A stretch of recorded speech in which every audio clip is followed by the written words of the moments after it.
วันการก็หลวงลุงเปิ้นก็ดำเนินรายการตามปกติแล้วก็จะมีแหมก้อมกับวันที่1616อันตมาภาพก็มาวันจันทร์เหมือนเดิมแล้วก็หลวงลุงก็จะมาวันอังคารและจากนั้นก็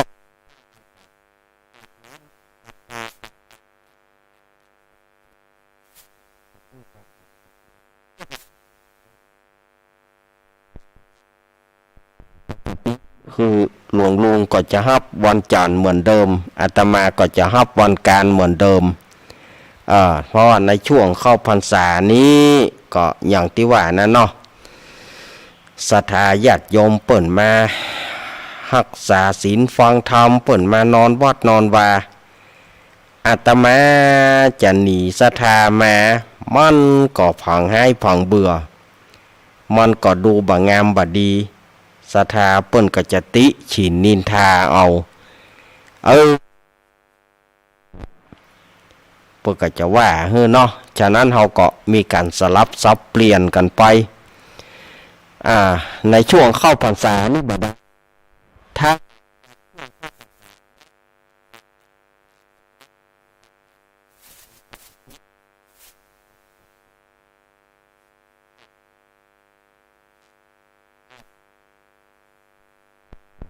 สองการนี่บ่ได้ที่จะสลับซับเปลี่ยนกันจากนั้นก็เข้าสู่สภาวะปกติ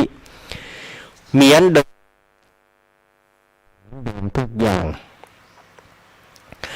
รายการ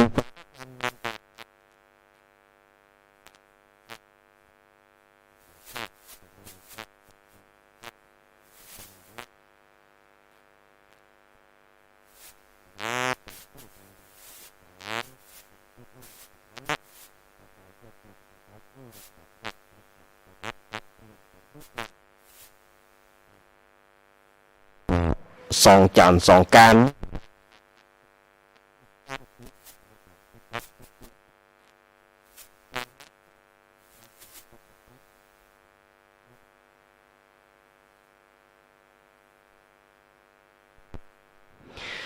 มันสลับกันนิ้วเดียวบ่ได้ขอสักสองจานสองการนี่บ่ได้เนาะถ้าว่าปุ๊บ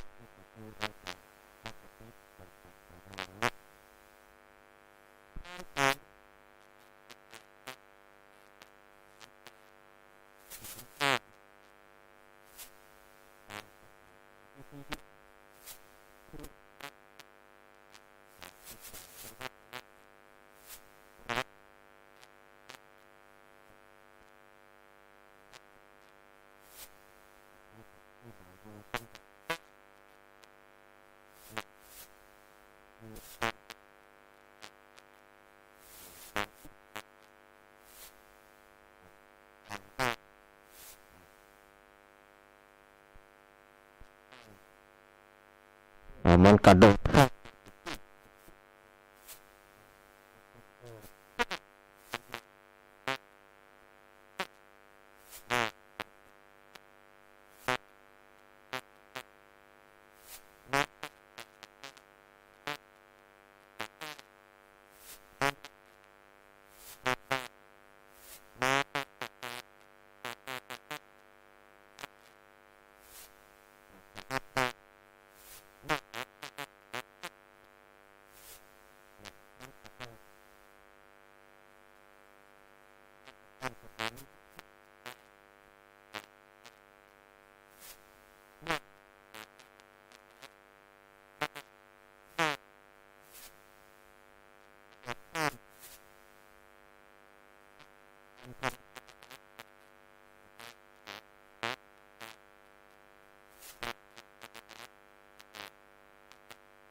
ปังเพิ่นก็จะได้คุย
วันนี้ละงานหลวงปู่เพื่อกับวันนี้ละวัดหม่อนจอมพอเพื่อกับตาลกินสลากกินสลากเรียบนั่นนะกินกุยสลากตาลสลากนั่นนะ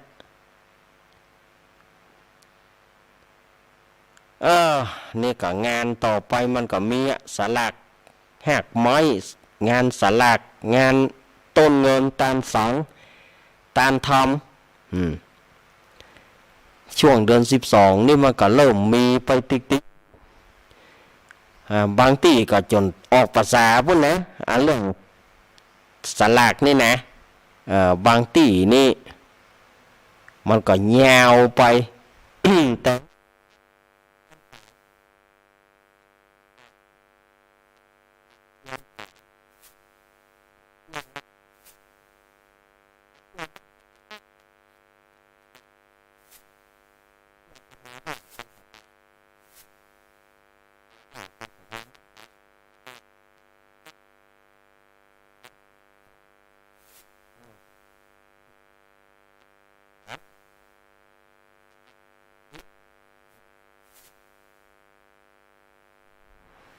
มันถึงได้ซื้อคนเฮือนมี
พระ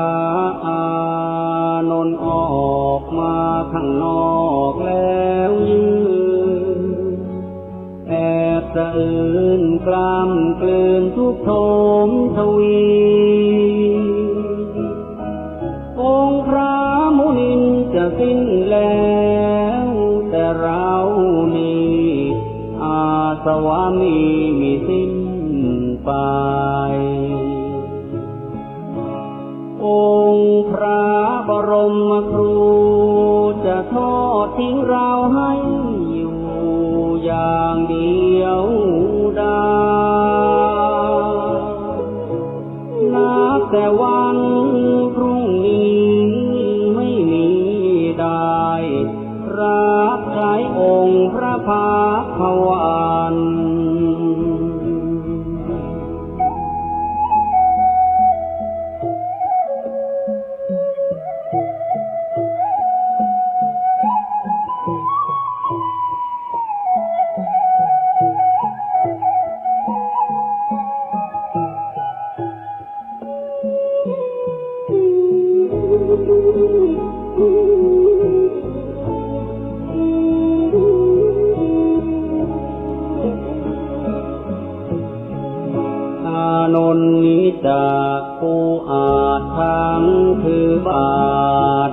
ว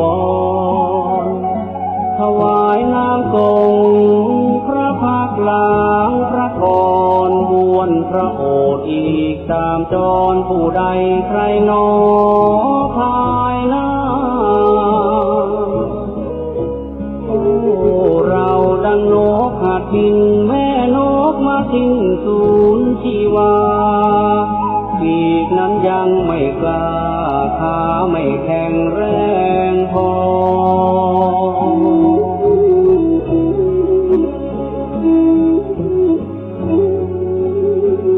ยังบินทลาต้องระวังรังรอปีกแม่แก่คอยบินคลอได้พอหล่อเลี้ยงชีวาน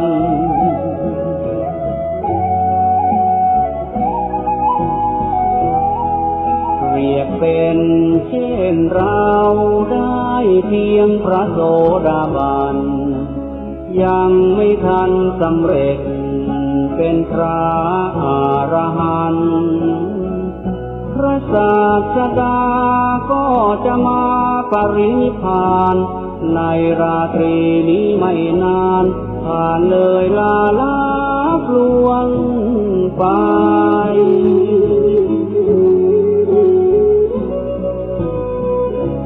โอ้เราทำชันใดเมื่อสิ้นแล้วพระผู้ทรงชัยพระอานนท์กำสดน้ำตานองหยดรินไหลด้วยสุดจะฝืนอันน่ะแม่อุ้ยนะขยิวมั้งตะกี้ยังบอกป๊อ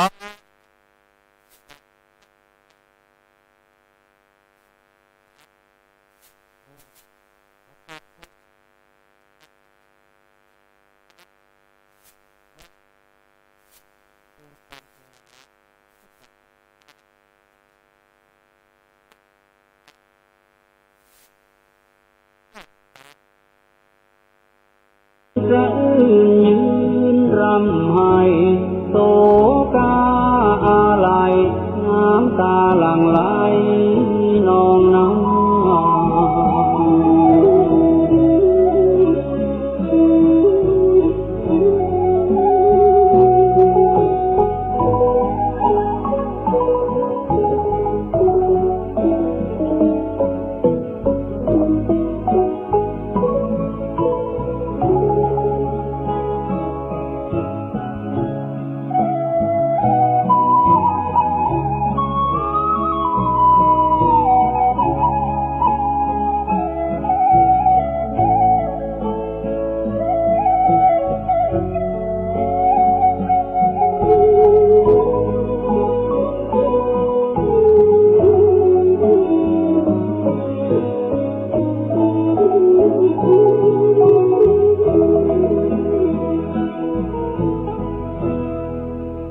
องค์พระโท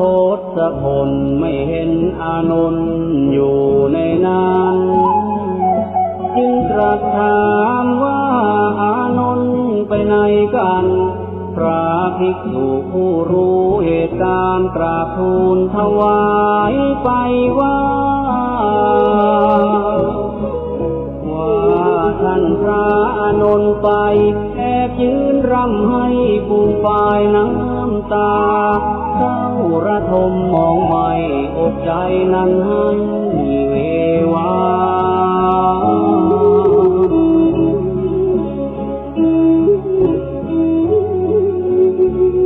ยามใดสิ้นสูญพระดุลยศาสดาก็ดังชีวาพระอานนท์นั้นสิ้นไป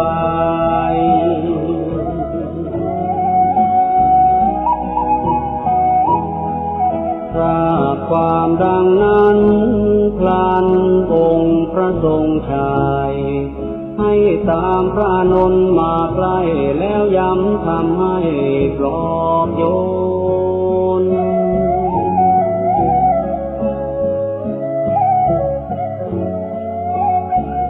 ลดความเศร้าหมองที่เข้าครองในกมลแก่พระอานนท์ให้ค ลายทุกคนวิญญา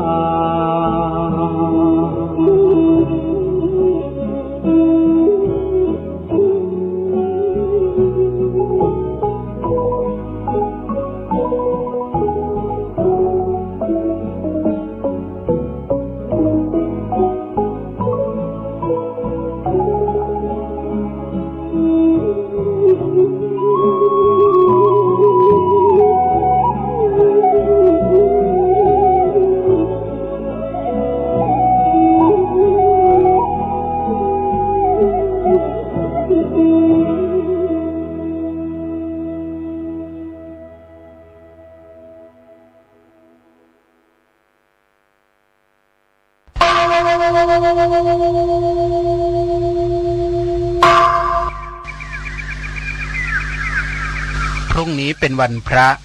ขอเชิญลดละอบายมุขทำจิตใจให้สงบสะอาดปราศจากสิ่งเศร้าหมองทั้งปวงเข้าวัดฟังธรรมแล้วไหว้พระสวดมนต์ตามสมควร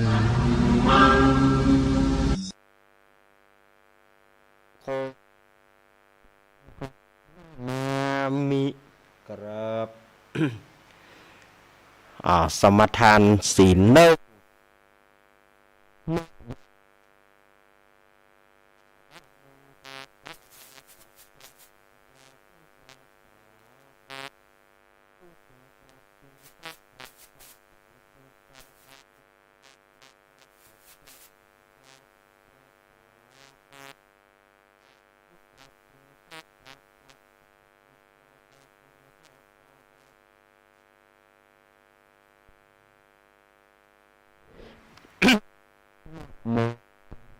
ภะคะวะโต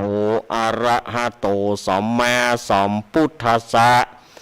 นะโมตัสสะภะคะวะโตอะระหะโตสัมมาสัมพุทธัสสะนะโมตัสสะภะคะวะโตอะระหะโตสัมมาสัมพุทธัสสะพุทธังสรณังคัจฉามิธัมมังสรณังคัจฉามิสังฆังสรณังคัจฉามิทุติยัมปิพุทธังสรณังคัจฉามิทุติยัมปิธัมมังสรณังคัจฉามิทุติยัมปิสังฆังสรณังคัจฉามิตติยัมปิพุทธังสรณังคัจฉามิตติยัมปิธัมมังสรณังคัจฉามิตติยัมปิสังฆังสรณังคัจฉามิติสรณะขมนังนิติตังอามะพันเตปานาติปาตาเวระมณีสิกขาปะตังสมาธิยามิอะทินนาทานาเวระมณีสิกขาปะตังสมาธิยามิกาเมสุมิจฉาจาราเวระมณีสิกขาปะตังสมาธิยามิมุสาวาทาเวระมณีสิกขาปะตังสมาธิยามิสุราเมรเวระมณีสิกขาปะตังสมาธิยามิอิมานิปัญจสิกขาปทานิสีเลนะสุขติงยันติสีเลนะโภคะสัมปทาสีเลนะนิพุติงยันติตัสสมาสีลังวิโสทะเยสาธุสาธุสาธุอ้าวสัทธา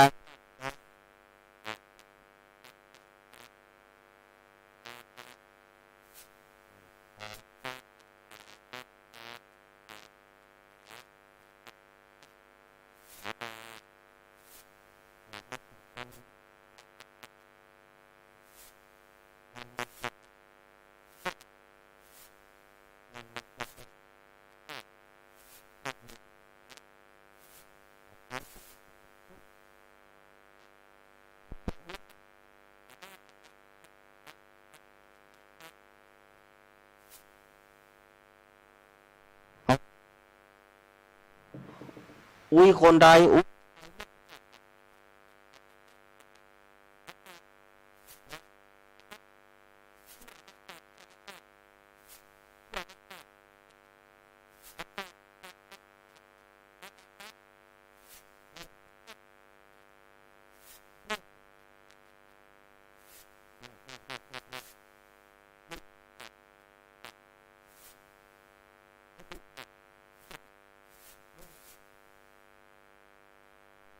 นั่นเอาฝากคนที่เปิ่นแข็งแรงกะอุ้ย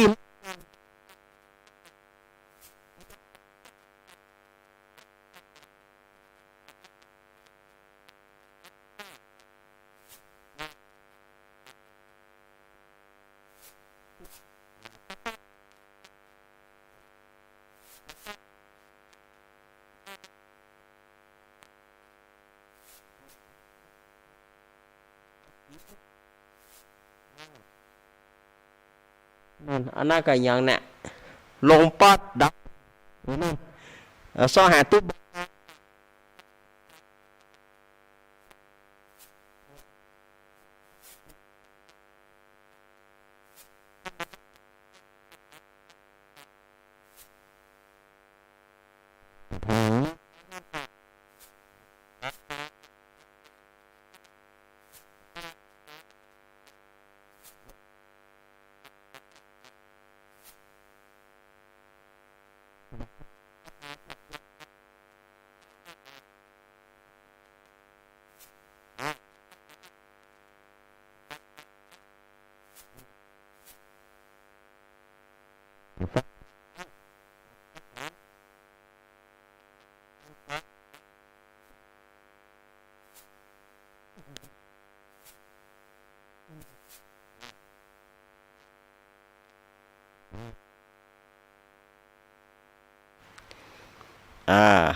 มาแล้วเนาะพร้อมกันแล้วนะป้อแหนนอาราธนาธรรมกรรมนิปานังเยกะระระมังเยกัสสยังปันทิโตตังโนมากังอุทิสิตุงธรรมังธรรมมุตตมังปัจจังอาราธนังกะโลมะ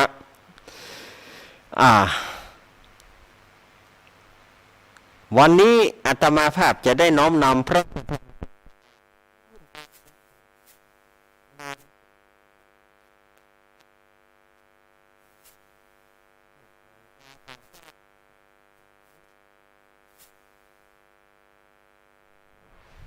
นะโม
12 เดือนเต็งเลิกเล่งส่องหันแสงทองนวลจันทร์ฟังแสงเจิดจ้าเป็นวันปล่อยพีนีออกจากป่าจ้ายองหน้าลาจาท่านคุณหน้าปล่อยไปปล่อยเพจขึ้นเมื่อบ่มันเหลือภัยคือปิดขึ้นไปในจองห้องไปฮับของกินตานจากวงวานพี่น้องจะตาเป็ดจ้าบาปกาทุกขังหุยห้องเสียงดังยังแดนต่ำตายนรกก ภูมิไปสุ่มเดือดไหมวิบากเป็นใบกรรมภัยเวรมาว่าหวังว่าฮับสั่งรับอย่างหันญาติวงวานบ้านเหนือบ้านใต้หมู่พี่เพชรสอดเสาะเลาะหาตามห้องไม้วิญญาณของแม่แวะมาหาลูกหลานมาฮับของตาลข้าวหวานเสื้อผ้าลูกแม่อยู่ไหนจะได้มาจ้าแม่มานั่งท่าตั้งแต่เจ้าก่อนงานทรมานอยากตุกพลาดลูกก็ตากงายตั้งแต่ตายวางไว้ยังบ่ได้กินข้าวบ่มีไผต้านหามาเมินแต่เรายืนท่าแจงวัดอัตคัดหัวใจลูกแม่มีไหนแม่บ่ได้กินข้าวแม่เฝ้าพอหาตั้งแต่ตาเจ้าพระสงฆ์องค์เจ้าหยาดน้ำไม้ตาเข้าป่าและกินทั้งสิ้นของหวานแม่ยังบ่หันของตาลสักน้อยแม่เฝ้าพอหาน้ำตาแม่ป้อยอยเพื่อนมาด้วยกันเปิ้นยังได้เข้าของได้แต่ยืนมองน้ำตานองใบหน้าช่วยเฮาพ่องเตะคนยะหลายแต่ว่าช่วยพอลูกลาฮือคาสักกันควายมายาวยาวลูกเต้าบ่จำจะเลยมองยามเวลางามอย่างอีแสนเวทนามาให้หาลูกลีลูกติดธุระก็ว่าบ่สนใจเพราะบ่ห่วงอะไรดวงไทยแม่เจ้าไปส่วนเสหาสุราน้ำเหล้าเมากินปลากินข้าวเจ้าทำได้ลงคอปีในหนึ่งเตื้อในเมื่อมาขอลูกแป้งหน้างอบอกให้ปอพอนะเอาไว้หันก่อนเตะเงินบ่เยอะเตื้อนะมรดกต่อข้างป่าวังอับสูญลูกหลานลืมบุญคุณบ่นึกถึงคุณค่าตั้งแต่นี้ไปยาวไกลไปหน้าคือสู่นั้นกาตกต่ำเปียงดินไรเข้าของสินทรัพย์จนอับทำกินมีแต่ข้าวมนทินนี่สินเต็มบ้านมีแต่ความชิบหายภายในก็กันทำให้เวว่าเกิดกลาหนทั่วทุกตำบลในชุมชนหมู่บ้านหล่นแล่นไปมาสีสาสีด้านห้องหุยซองซานมองวานนานาท่านจ่ายมที่บ้านไตตันมาหาจับมัดกายาส่งโลกาลมไตเพราะว่าหมดเวลาจำเป็นต้องลาปอกควายโยมพาบ้านเจ้าขาขอเวลาก่อนบอกข้าเจ้าขอรอลูกแถมสักหน่อยยังบ่ได้กินยังสักเต้าเกิงก้อยน้ำหวานน้ำอ้อยน้ำย้อยปลายใบเก็บได้ตองมัดเมียงเปิ้นทำเฮียหล่นหายกินแก้กะหายในใจมนเศร้าน้ำตาย้อยหยดมันเหลืออดแต่เรา12 เดือนเป็นคือเล็งพอหันของหวานข้าวมันยกตาลปั่นเฮือลูกเต้าเหล่าหลานปากันไปซื้ออย่าดักดานดื้อคือพ่อแม่เขารอขันข้าวขันน้ำทำตาลเตอะนอพ่อแม่เปิ้นรอขอเฮียสักหน่อยบ่ดีลืมบุญคุณคือทำบุญเรียบร้อยโอละนอ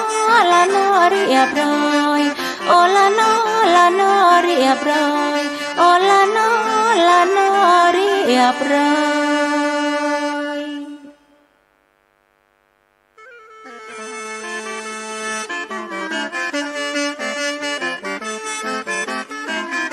12 เดือนเต็งเลิกเล็งส่องหันแสงพองนวลจันทร์ฟังแสงเจิดจ้า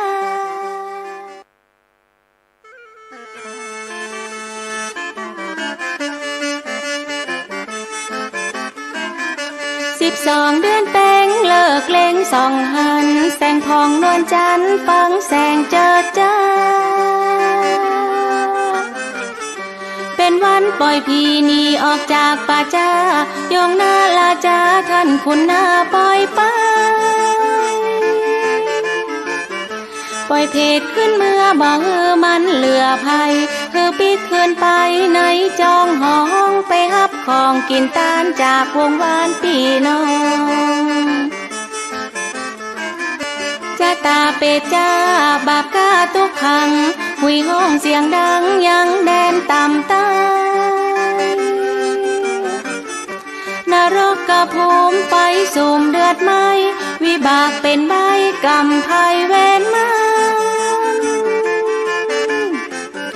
ว่าหวังว่าหับสั่งรับอย่างหันญาติวงวานบ้านเหนือบ้านใต้หมู่พี่เพจสอดเสาะเลาะหาตามห้องไม้วิญญาณของแม่แวะมาหาลูกหลานมาฮับของตาลข้าวหวานเสื้อผ้าลูกแม่อยู่ไหนจะได้มาจ้าแม่มานั่งทาตั้งแต่เจ้าก่อนงานทรมานอยากตุกพลาดลูกก็ตากง่ายตั้งแต่ตายวางไว้ยังบ่ได้กินข้าวบ่มีไผต้านหามาเมินแต่เรายืนท่าแจงวัดอัตคัดหัวใจลูกแม่มีไหนแม่บ่ได้กินข้าวแม่เฝ้าพอหาตั้งแต่ตาเจ้าพระสงฆ์องค์เจ้าหยาดน้ำไม้ตาเข้าป่าและกินทั้งสิ้นของหวานแม่ยังบ่หันของตาลสักน้อยแม่เฝ้าพอหาน้ำตาแม่ปอยอยเพื่อนมาด้วยกันเปิ้นยังได้เข้าของได้แต่ยืนมองน้ำตานองใบหน้าช่วยเฮาพ่องตะคนยะหลายแต่ว่าช่วยพอลูกลาฮือคาสักกาควายมายาวๆลูกเต้าบ่จำจะเลยมองยามเวลางามอย่างอีแสนเวทนามาให้หาลูกลีลูกติดธุระก็ว่าบ่สนใจเพราะบ่ห่วงอะไรดวงไทยแม่จ้า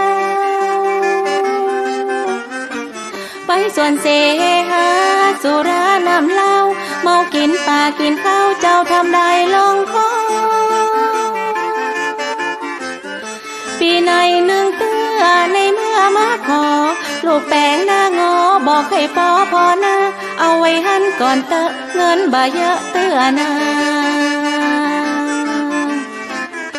รดกตกค้างป่าวังอับสูญลูกหลานลืมบุญคุณบ่นึกถึงคุณค่าตั้งแต่นี้ไปยาวไกลไปหน้าคือสู่นั้นกาตกต่ำเปียงดิน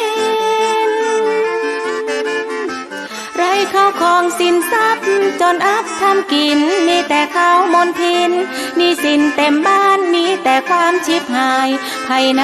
ก็กันทำให้เวว่าเกิดกลาหนทั่วทุกตำบลในชุมชนหมู่บ้านหล่นแล่นไปมาสีสาสีด้านห้องหุยซองซานบองวานนานาท่านจ่ายมพิบาลต้อยตันมาหาจับมัดกายาส่งโลกาลมไตเพราะว่าหมดเวลาจำเป็นต้องลาปอกไว้โยมพาบ้านเจ้าขาขอเวลาก่อนบอกข้าเจ้าขอรอลูกแถมสักหน่อยยังบ่ได้กินยังสักเต้าเกิงก้อยน้ ำหวานน้ำอ้อยน้ำย้อยปลายใบเก็บได้ตองมัดเมียงเปิ้นทำเพียหล่นหายกินแก้กะหายในใจมนเศร้าน้ำตาย้อยหยดมันเหลืออดแต่เรา12 เดือนเป็นคือเล้งพอหันของหวานข้าวมันยกตาลปั่นเฮือลูกเต้าเหล่าหลานปากันไปซื้ออย่าดักดานดื้อคือพ่อแม่เขาร้องขันข้าวขันน้ำทำตาลเตอะหนอพ่อแม่เปิ้นรอขอเฮียสักหน่อยบ่ดีลืมบุญคุณคือทำบุญเรียบร้อยโอละนอละนอเรียบร้อยโอละนอละนอเรียบร้อยโอละนอละนอเรียบร้อย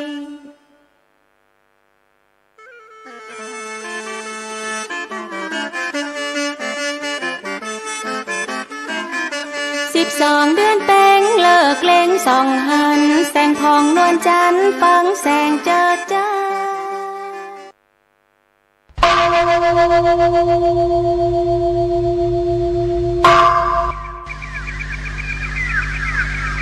พรุ่งนี้เป็นวันพระขอเชิญลดละอบายมุขทำจิตใจให้สงบ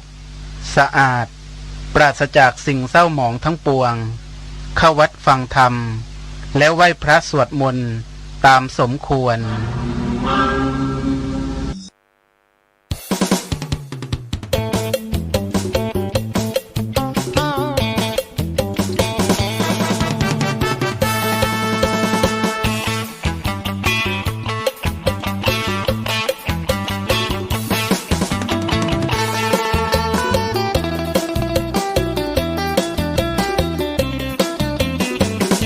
เป็นเดือน12นั่งมองส่องหันแสงพองนวลจันทร์พลันแสงเจิดจ้า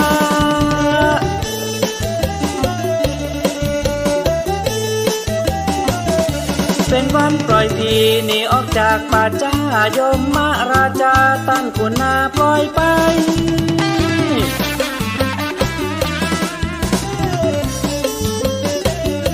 ไปเพศขึ้นเมื่อบ่ฮือมันเหลือไผ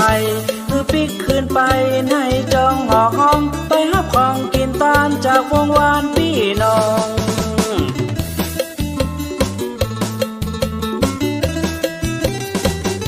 สตาเป็ดจ้าบาปกาตุกขังหุยห้องเสียงดังยังแดนต่ำไป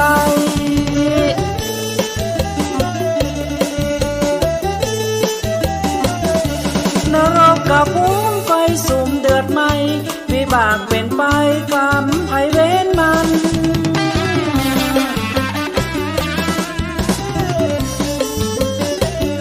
เพื่อวางรอฮับสำรับจังหันยติวงวานบ้านเหนือบ้านใต้หมู่พี่แปรสอดซอกเลาะหาตามห้องใหม่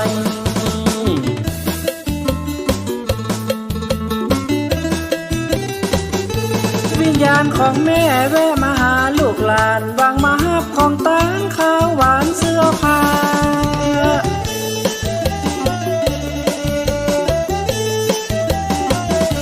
ลูกแม่อยู่ไหนจะได้มาจ้าแม่มานั่งท่าตั้งแต่เจ้าก่อนงาน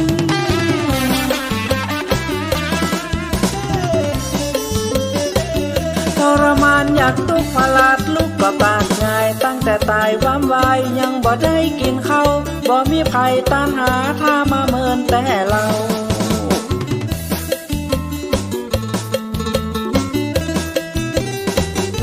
ยืนหาแจ้งวัดอาตาคัดหัวใจลูกแม่มีไหนแม่บ่ได้กินข้าว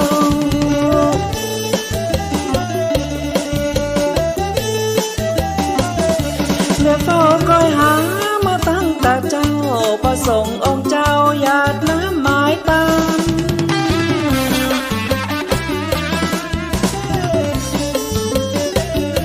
ข้าวป่าและจิ้นทั้งสิ้นของหวานแม่ยังบ่หันของตาลสักหน่อยแม่ท่าก้องหาน้ำตาแม่ย้อย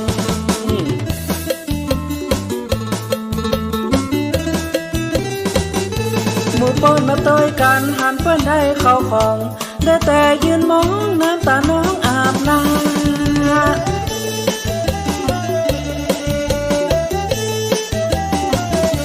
ใจเฮาพองตาก่อนจะลายแต่ว่าช่วยพอลูกลา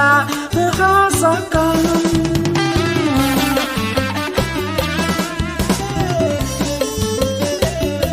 ฝ่ายมายาวๆลูกเต้าบ่จำจะเลยมองยามเวลางามอย่างอีแสนเวทนามาให้หาลูกนี้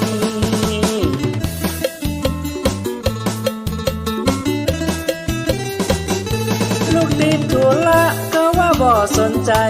บ่ห่วงอะไรดวงให้แม่เจ้าแม่น้าจื่อกาวอยข้ามีน้องจื่อจันตาเสือเอาไปกินเหียแล้ว ขอป้าอุ้ยเอาข้าไปส่งบ้านไปหาป่อหาแม่กำเตอะน้อยเฮ้ยอันนี้อุ้ยจะบอกเธอเลยนะ ถ้าเจ้าไปหาป่อหาแม่นะเจ้าบะเดียวนี่นะเขาจะเอาตายเลยเนอะป่อกับแม่นาของเจ้าใจดำเขาจะเอาเจ้าตายเลยถ้าไปงวดนี้ บ่ต้องไปละอุ้ยจะส่งเจ้าไปอยู่กับป่อใหม่แม่ใหม่อีล่ออุ้ยจะส่งเจ้าไปอยู่กับป่อใหม่แม่ใหม่เจ้าจะได้รุ่งเรืองไปแน่บ่ถ้าไปละลูกป่อจะตัดหัวขั้วแห้งลูกได้ลงคอกะอุ้ยนายเปิ้นก็เป็นป่อของผมขออุ้ยไปส่งกำเตอะบ่ต้องไปละลูกบ่ต้องไปบ่ต้องไปละลูกอยู่ที่เนี้ยเดี๋ยววันพุธอุ้ยจะพาไปส่งไปหาป่อใหม่แม่ใหม่เนอะเนอะหลานเนอะอ้าวมาถึงตอนนี้มันประจวบเหมาะกับเวลาแล้วก็ทำมันก็จบสื่อนี่พอดี ทำผูกที่สองก็จบสื่อนี่พอดีสถาญาติโยมอ้าวเมื่อทำมันจบก็เอวังก็มีด้วยประการราชนี้เอาก็มาปะกันในวันจันทร์หน้าเนาะวันจันทร์หน้าเขาก็ก้อยมาปะกาตมาแถมจะเอาทำมาเล่ามันจบสื่อนี้พอดีเนาะก็เดียวก้อยรอบที่สองก้อยมาสู่มาโคตานมาถวายตาลต่างๆรอบนี้ทำมันจบซะอีกก่อนเนอะนิธิตังขีญาสังวันนาวิเศษจาห้องเหตุธรรมโปราบ่าวน้อยผูกที่สองก็บังกรมสมเรศเดชสาธุสาธุสาธุศรัทธาญาติโยมเรียบร้อยไปทำกิจธุระส่วนตัวก่อนนะไปทำธุระส่วนตัวก่อนไปทำอย่างเฮือเรียบร้อยไปกินขนมข้าวต้มหองตองเหี่ยก่อนเนอะไปกินขนมข้าวต้มหองตองไปเข้าห้องน้ำห้องท่าไปนักไปเบาเหี่ยก่อนแล้วก็เดี๋ยวก็มาปากันในรอบที่สองพอได้ยินเสียงช่วงที่สองได้ยินเสียงเปิดเครื่องมาเลยเนอะอนุญาตปล่อยแถวอนุญาตแล้วไปโจรกันเนอะไปโจรกันนะก้อยไปทยอยกันออกไป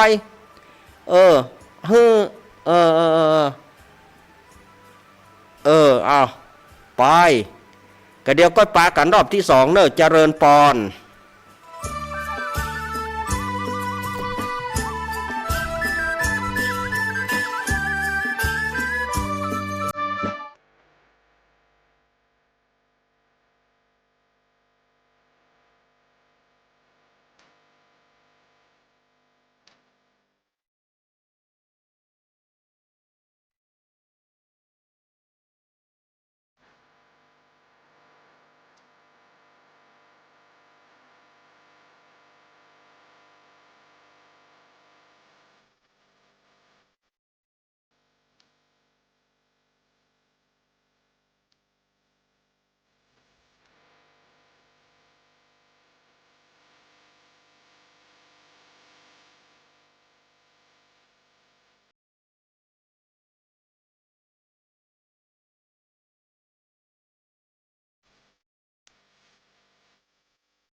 น้องๆหน้าหนาวนี้ไปแอวเหนือเฮาพักที่นี่บ่รีสอร์ทนี้ดีขนาดมีเครื่องทำน้ำอุ่นระบบแก๊สเอาไว้ให้พร้อมแต่ก็ต้องระวังเนอะเครื่องทำน้ำอุ่นระบบแก๊สมีคนตายมาหลายรายแล้วจะอั้นเลยกะอ้ายก็นึกภาพเอากะเปิดเครื่องทำน้ำอุ่นระบบแก๊สในห้องน้ำถ้าบ่มีพัดลมดูดอากาศการหมุนเวียนของออกซิเจนมันจะดีได้จะใดในเมื่อการเผาไหม้บ่สมบูรณ์ก็เกิดการสะสมแก๊สคาร์บอนมอนอกไซด์สูดดมเข้าไปมันจะไปจับกับเม็ดเลือดแดงและทำให้เม็ดเลือดแดงจับกับออกซิเจนได้น้อยลงเมื่อออกซิเจนเข้าไปถึงปอดก็จะย่าให้คลื่นไส้เมาหัวหายใจยากจนถึงขั้นเป็นลมแล้วก็ตายได้โดยเฉพาะคนที่มีโรคประจำตัวเช่นโรคหัวใจโรคเลือดจางหอบหืดถุงลมโป่งพองโรคความดันโลหิตสูงซึ่งจะมีโอกาสสูงกว่าคนอื่นน่ากลัวขนาดเนาะมันก็บ่ถึงขนาดนั้นถ้าหาหูวิธีคือถ้าอาบน้ำด้วยเครื่องทำน้ำอุ่นระบบแก๊สบดีอาบเกิน10นาทีจะต้องเปิดพัดลมระบายอากาศหรือให้อากาศถ่ายเทได้ดีอันนี้ก็จะช่วยได้นักถ้าหมู่เฮาแค่หูข้อมูลเพิ่มเติมโทรสอบถามได้ที่กลุ่มสื่อสารความเสี่ยงและพัฒนาพฤติกรรมสุขภาพสำนักงานป้องกันควบคุมโรคที่1เชียงใหม่053-140-774-6หรือสายด่วน1422จนเครียดกินเหล้าจนเครียดกินเหล้าจนเครียดกินเหล้าจนเครียดกินเหล้าจนเครียดกินเหล้าจนเครียดกินเหล้าก็เลยยิ่งก็เลิกสิเหล้าอ่ะจนเลิกเหล้าเลิกจนเริ่มต้นเข้าพรรษานี้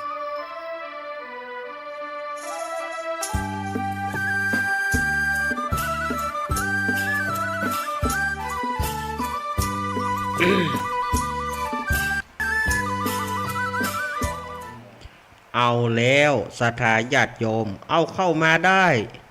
กลับเข้ามากิจกรรมยังไม่เสร็จจะไปฟังอู้กันเตื้อ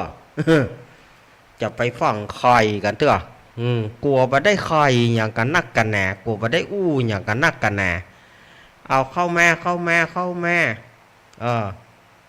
กิจกรรมยังบ่เสร็จเตื้อบ่ปล่อยแถวกำเดียวนี่นะไปกันหน้าห้องน้ำบ่ก็เดี๋ยวไปอย่าไปอู้กันเหียบ่ฮู้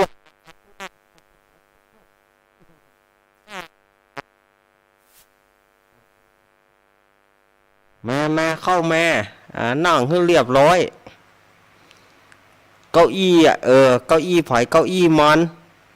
คนใดที่นั่งแตบได้นั่งหม้อแม่ได้ก็นั่งคนใดนั่งหม้อแม่บ่ได้ก็เก้าอี้เนอะนั่งเก้าอี้หั่นกิจกรรมเฮายังบ่เลี้ยวเตื้อปะโท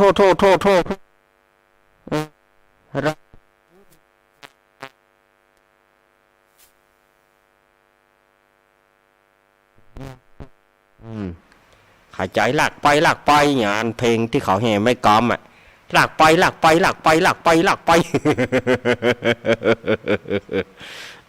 แม่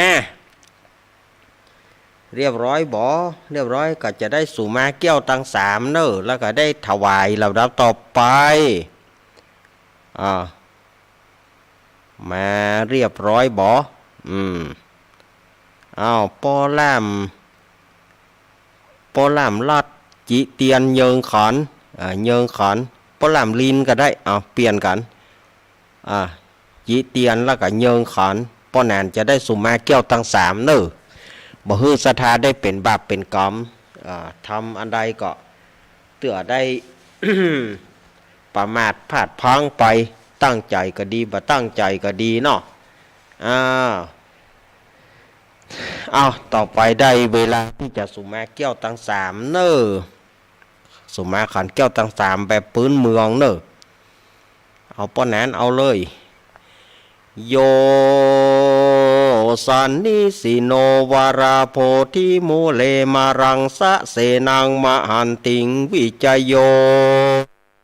สัมโพธิมากันจิงวานันตัญญารโนโยโลกุตตโมตังปนามามิพุทธังตังปนามามิธัมมังตังปนามามิสังฆัง สาตุสา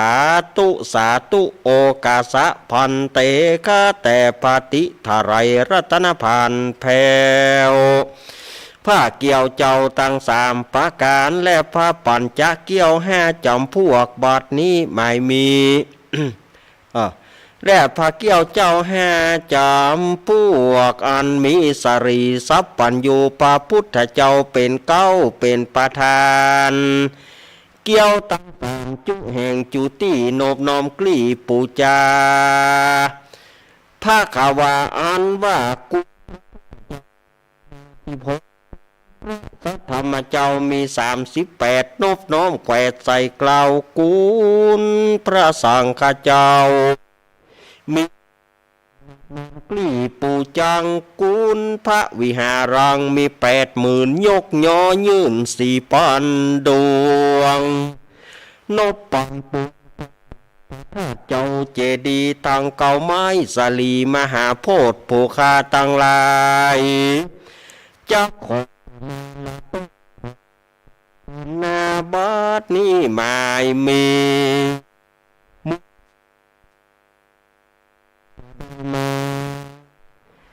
รักษาศีลเมตตาภาวนาแล้วก็ฟังธรรมเทศนาก็บัวระมวลแล้วจะขออำลากาดแก้วปิกเมื่อสู่เกหาจึงมี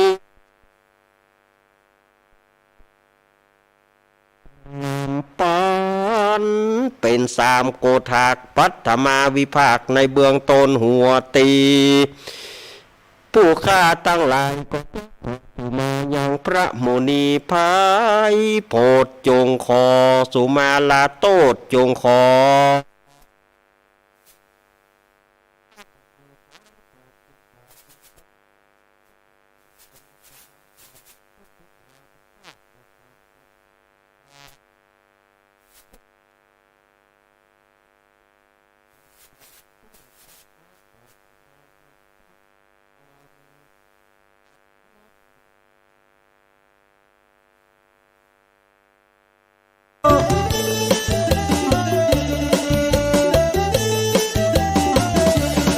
เสหาสุราน้ำเหล้ามัวกินปลากินข้าวเจ้าทำได้ลงคอ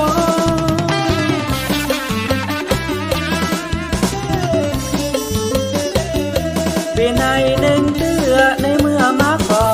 ลูกแปงหน้างอบ่ใครปอก่อนนาเอาไว้หันก่อนเตอะเงินใบเยอะเตือนา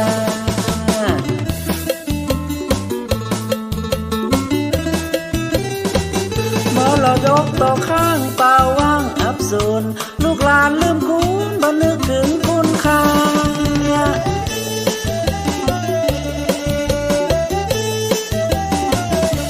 ตั้งแต่นี้ไปยาวไก่ไปหน้าเมื่อสู่นาฬิกาตกตามเพียงดิน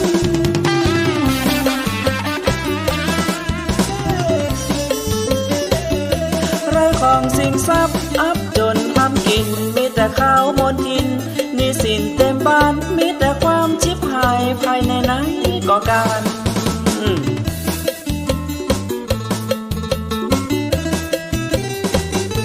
ทำให้เวว่าเกิดโกลาหลทั่วทุกตำบลชุมชนหมู่บ้าน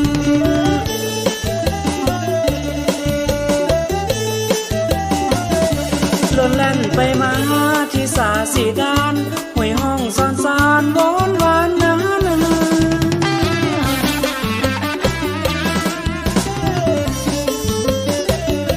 ทั้งจะโยมพิบาลโดยตันมา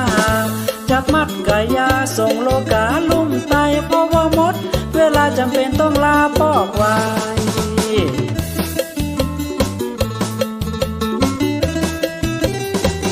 โยมพ่อบ้านเจ้าขาขอเวลาก่อนบอกเขาเจ้าขอร้องลูกแทนสักหน่อย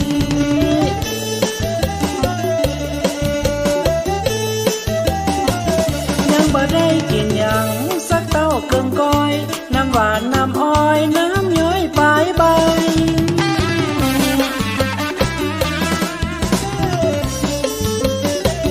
เก็บไปต้องมาเลียเปิ้นทำเมียหล่นหายกินแก้กระหายในใจมวลเศร้าน้ำ ตาย้อยยศมันละอดแต่เรา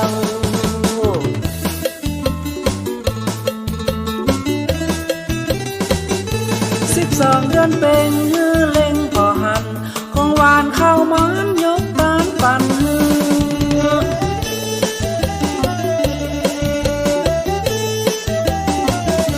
ลูกเต้าเหล่าหลานป้ากันไปซื้ออย่าได้ดักดานดื้อคือพ่อแม่เขารอ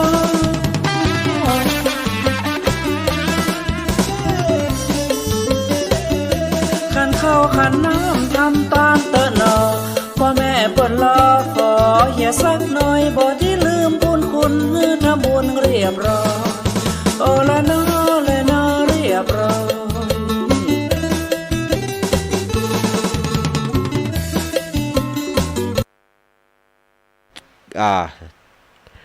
ตาลก่อนกินลูนกินก่อนตาลลูน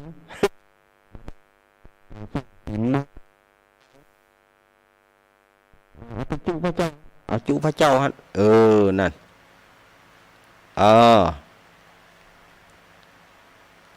เรียบร้อยป่ออาจารย์จะได้กล่าวกรรมถวายกัปปิยพรสังฆทานตั้งหลายเนอะจะได้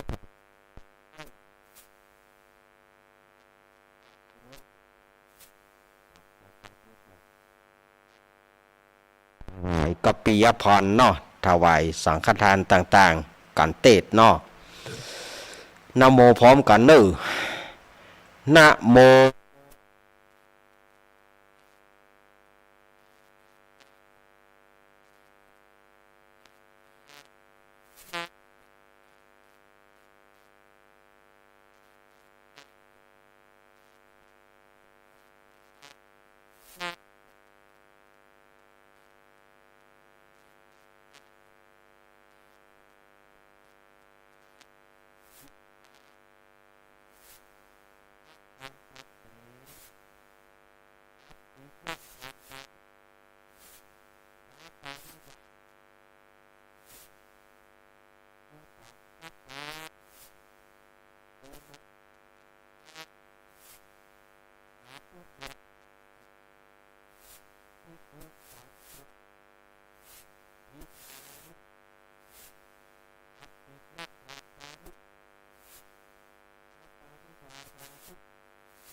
ความเจริญสุขในธรรมจงมีแก่ศรัทธาพ่อแม่พี่น้องนักศีลนักบุญทั้งหลาย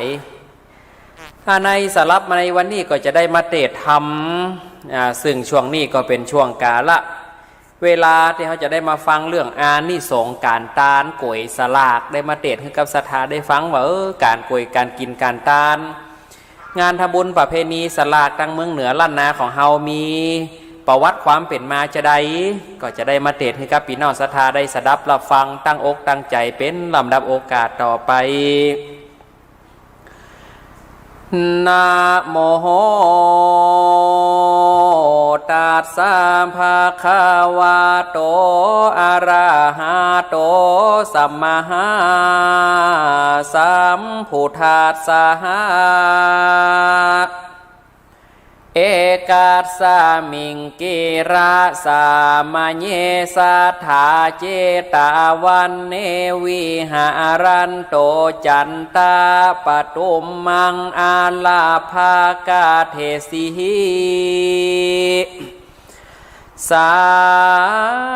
ทาวโดราสาปุริสาตั้งหลายอันมานางย้ายเวทเฝ้าเปื่อกระตำเล่ากองบนจากเฮือนุนไปนา จากบ่เฮอถอยจ้าเสียในแปลงจิตใจใสผ่องแผ้วเข้ามาสู่ขวังแก้วอารามโดยใจงามล้ำเลิศหือบังเกิดศรัทธาตกแต่งดาไตญาตานมีอาหารล้ำบ่น้อยตั้งโกยอ้อยสีใสเอาใส่ซองโกยสลากเพื่ออุทิศฝากไม้ตาหารฝูงวงวานญาติกามวลมากอันตายละขาไปนานลางพ่องจากอุทิศตานไปนาหวังเอาจันฟ้าแลเนละปานว่าอันเอกังสามายังมีกาลาขาบหนึ่งไส้ปางเมื่อพระเงาไทยสัพปัญโยโหตนเป็นโคแก่โลกน้ำสาดคำป้อนโอคาส่งสารฮือถึงเวียงนิปานเป็นตีแล้วพระตนแก้วสถิตสำลานอยู่ทรมานในป่าเจตวันนาอารามอันเป็นอารามแห่งนายอนาถาบิณฑิกามหาเศรษฐีผู้มีศรัทธาได้สร้างถวายเป็นทานแก่พระตะลงยานที่วายอันมีที่ไกลเวียงสาวัตถีพระมานว่า500 เจนขาธนุโหในกาลายามนั้นพระสัพปัญโยตนเลิศแล้วก็ทราบพอเสิงนางแก้วปาทุมาวดีเฮือเป็นโอบาติเหตุแล้วพระตนแก้วนอดศรัทธาก็ปวัติเตสนายังทำหิโดยมีเตเลส่วนว่านางปทุมมานวดีหากมีเจตนาดีแต่งสร้างและได้ห่างยังกุศลอันเป็นต้นว่าได้ข้าวน้ำและอาหารนางก็ได้สาละฮือเป็นตาหาร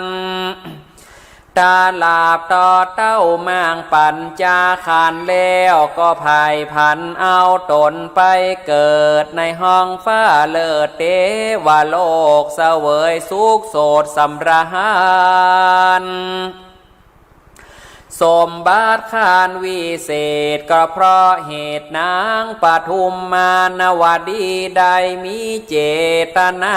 สละเข้าของเป็นตาหารกับตังข้าวน้ำและนาหาในการามเมื่อพาพุทธเจ้าได้ทาลาดพาญาสัพปัญโยตัญญาเป็นพระในโลกวันนี้นางจันตาปทุมมานวดีก็ได้โจติตายพลากห้องเมืองละสวรรค์กาเทวโลกได้ลงมาเกิดในเมืองปาลานาสีนางก็มีสมฤทธิโดยดีเข้าของสัมปติเนืองนองเถิงวัยญากาลาขึ้นใหญ่นางอายุได้16 ปีนางบนมีก็เฮือเข้าน้ำโภชนาอาหารกะแผ่นผ้าจีวรเป็นตานแก่ภิกขุสังฆาเจ้ามีผ้ามานว่าได้7 วันแล้วในการานั้นเจ้าละภิกขุตั้งหลายก็มานางยายเจียนจ่าเถิงยังนางบุญเลียงจันตาปทุมมาวดีว่านางนี่พากอบด้วยศรัทธา ว่าโดกระเจ้าพิโค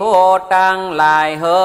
ยส่วนว่านางจันตาปาทุมมาวดีนางนี้มีใจใสศรัทธา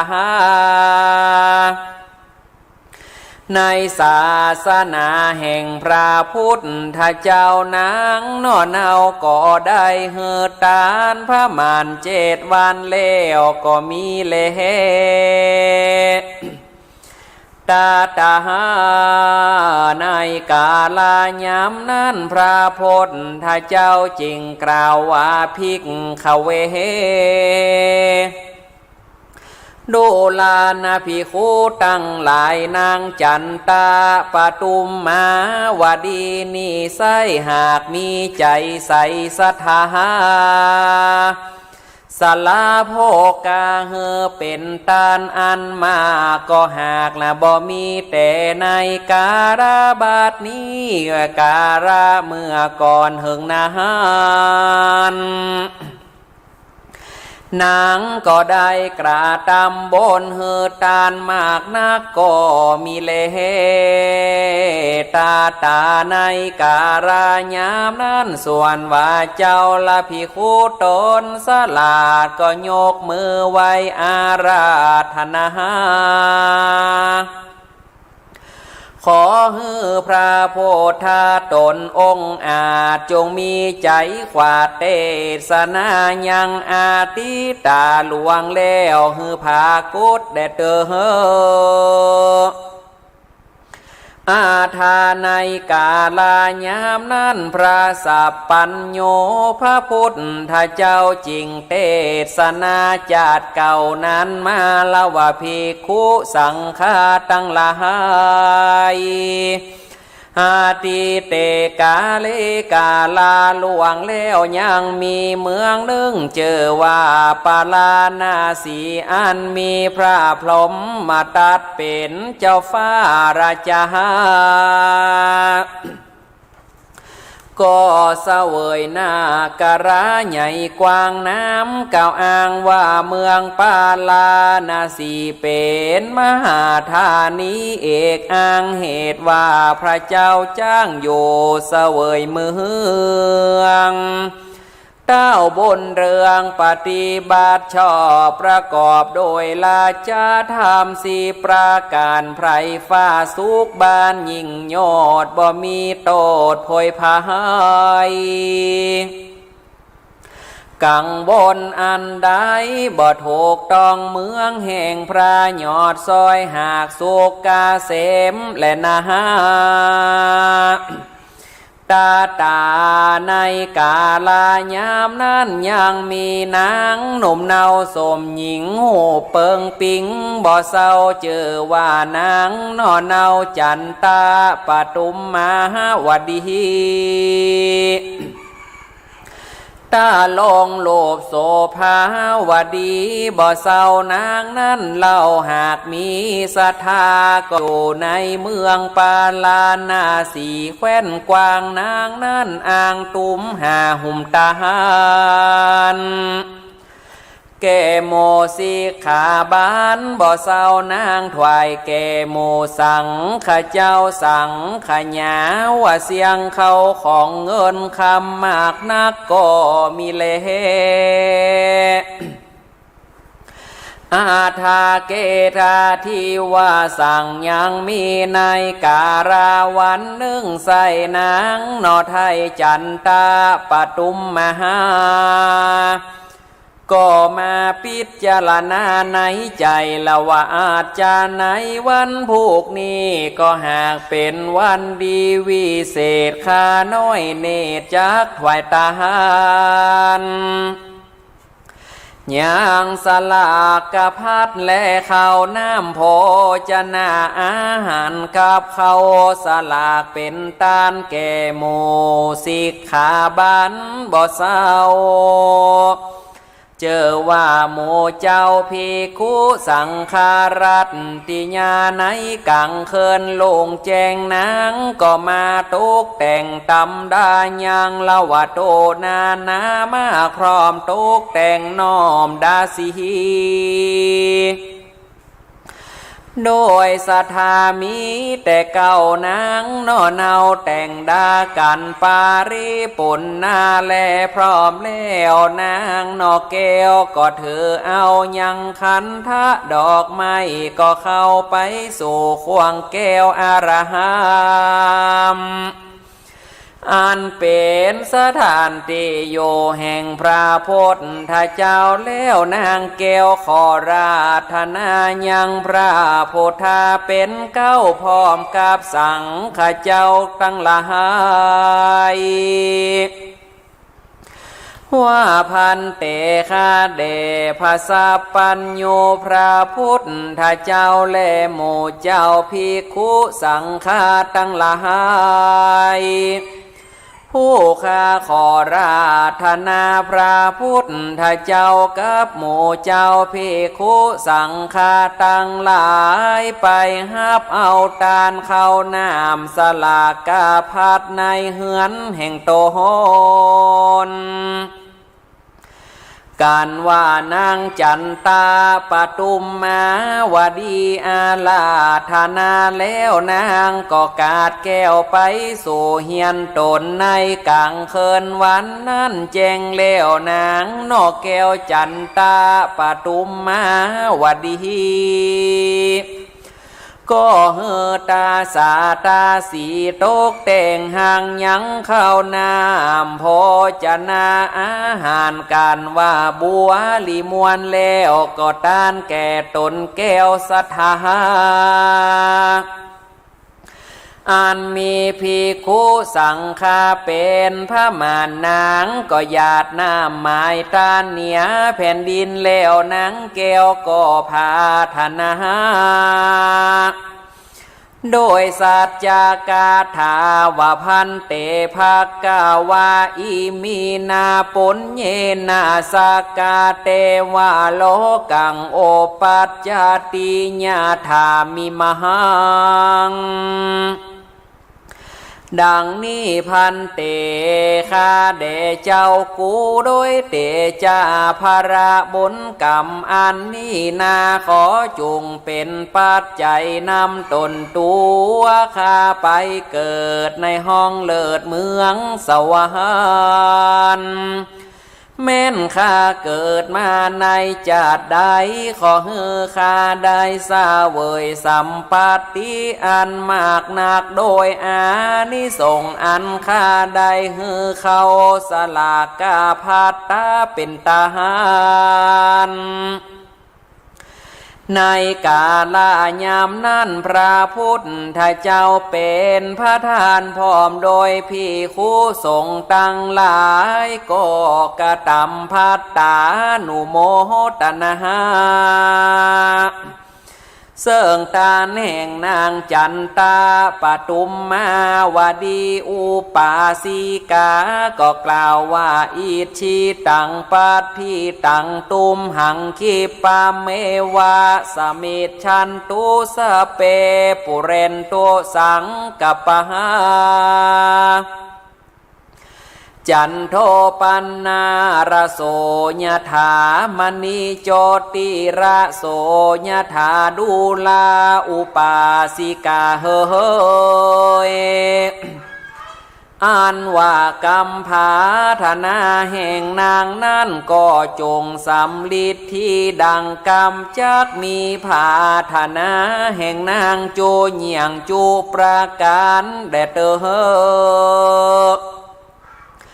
เจ้าภิกขุทั้งหลายก็กาตำภัตตานุโมทนาโดยตานแห่งนางแล้วก็ปากันสันเข้าในเหียนแห่งนางแล้วก็กราบเคินไปสู่ยังตีโยเจตวันนาอารหัมอันเป็นสถานที่ตั้งอยู่แห่งตนก็มีวันนั้นแหละนะตาสมิงคาเนในขณะนั้นภาวานังอันว่าหินบันดุกัมปโหน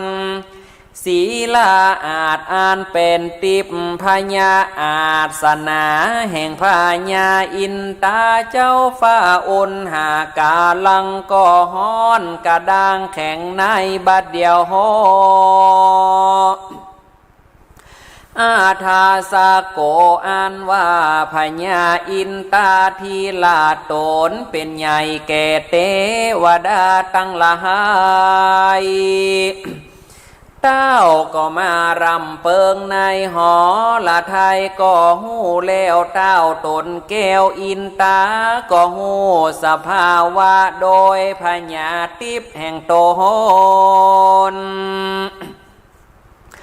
ว่าในวันนี้นางจันตาปทุมมานวดีมีศรัทธาฮือดานเขาสลากาพาตะเป็นทหารแก่ภิกขุสังฆาตั้งหลายว่าอันนาพญาอินตาก็ฮือเสียงสาธุการโนโมตนากับนางแล้วก็ฮือฝนหาแก้วจิตภการตกลงมาในเมืองปาลานาสีเป็นมหาเมฆาอันใหญ่ก็มีเลมหาจาโนอันว่าเจ้าเมียงปาลานาสีตั้งหลายก็อาจสาจันดังอันก็กล่าวคาถาวตานังนามะมหาภาลังอโหสิเจอว่าเฮือตานเขาสลากาพัตตะนี่มีอานิสงส์อันกว้างขวางมากนักในการะยามนั้นพญาพรหมมาตัดละจา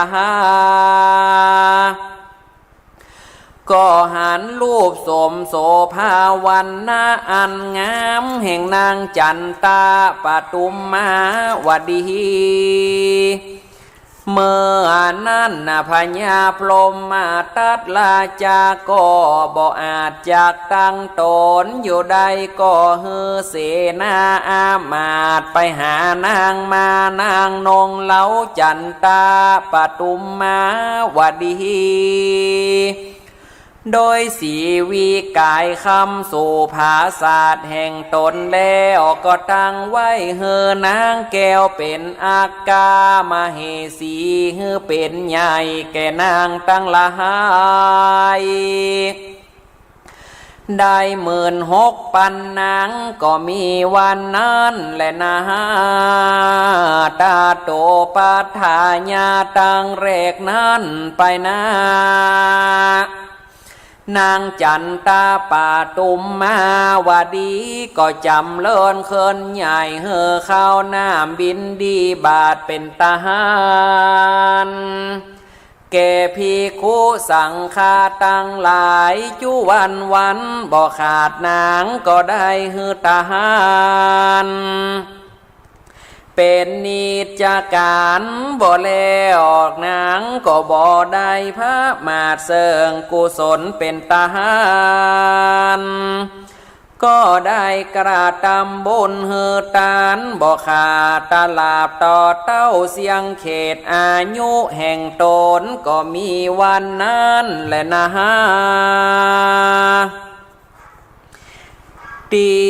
นี่จากลำดับวันละนามาเถิงจะเล่าตั้งแต่แห่เก้าเรื่องอายุสงการฮือทหารเขาสลากาพาดปางเมื่อพระพุทธเจ้าได้เท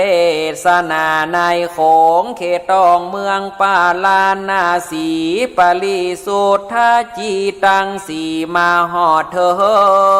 งกาลเมื่อก่อนยังมีเด็กน้อยอ่อนตาละกาเขาก็โยกามาเขตห้องจ่าถูกต้อง